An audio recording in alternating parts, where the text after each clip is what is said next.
Gotta Love Connecticut Hockey sat down with Bobby Butler, right wing for the Hartford Wolf Pack. With over 100 NHL games and the 2018 Olympics under his belt, plus seasons played in Europe, Bobby has come to Connecticut to join the Hartford Wolf Pack. How'd you get your start in this sport? My dad was a local hockey coach. I remember there's a picture of me sitting against the boards with one of their high school players trying to get me to stand up and play hockey. Obviously it grew from there. You learned how to stand, you learned how to skate. So what was that process like as you got older? I was lucky enough to be able to skate with my dad's high school team a lot after post-practice, and goalies started to take me serious when I started putting them by them, and I think that helped me shooting on older kids, and it just went from there. Fast forward a little bit, to your AHL and eventually NHL careers as well. You've kind of been all over the place. So what is that lifestyle like?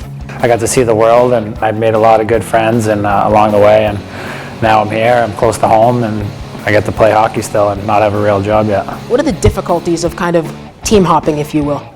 It's tough going in a new place and trying to make new friends and try to figure out each other as fast as you can, but luckily hockey's a small world, and if you know other guys that played with guys that are on your team, you kind of make connections that way and you just kind of go from there. So you've had a good amount of experience up at the top level with the NHL, but as well here is the AHL. So what are kind of the differences and the intricacies of the game on those two levels?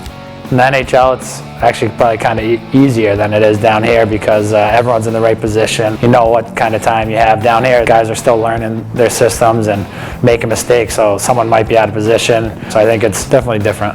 So with you having played on a bunch of different teams with a bunch of different people, sometimes you're playing with 21, 22, 23-year-olds at this level. How does that chemistry and how does that mesh kind of work itself out? I'm an older guy, I have kids. Like these guys don't have kids in their sight for a long time, so I think off the ice it's a little different, but once you get on the ice and you're skating around, moving the puck around, I think it's just we're all a bunch of kids playing hockey and having fun. That's awesome. So let's branch off a little bit now, specifically to a recent experience for you with Team USA at the Olympics. So what was your experience like playing for your country? It was unbelievable. I put the jersey on, I got to play with guys that I've known, guys that I grew up playing with, against, and just to represent USA, it still gives me the chills, but I was lucky enough to be picked and had a great time. So we talked about these sacrifices, but there's certainly plenty of perks that come with basically, playing pro hockey. So can you speak to some of these perks that you've experienced? After we get done with this, I get to go home and hang with my kids. I think it's pretty special. You come to work for 3-4 hours and then you get to go home and enjoy time at home. You have a lot of downtime, and depends on what you want to do with that. How do you incorporate having a family essentially, but being on the road a lot?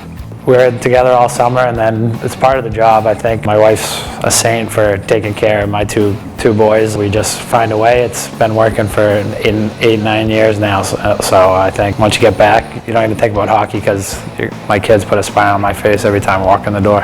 Why should someone, whether it's a family or a youth hockey team or a high school team, why should they come watch your team play?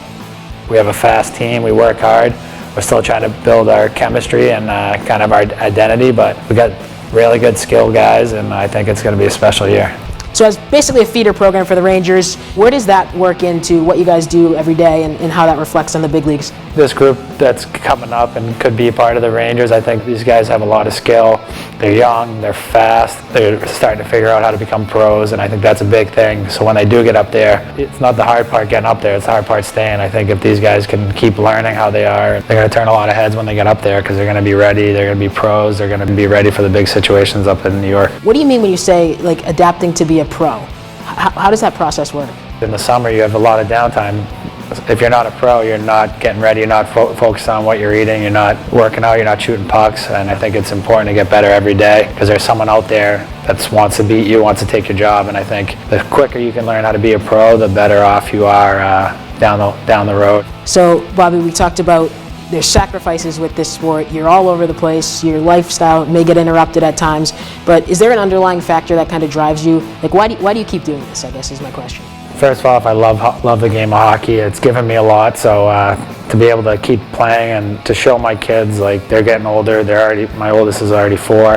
I keep playing because I know I can still play, and I'm definitely preparing for what's next, but right now after a year I had last year, it was exciting, and I just love the game, and it's given me everything I have, so I'm still giving it my all.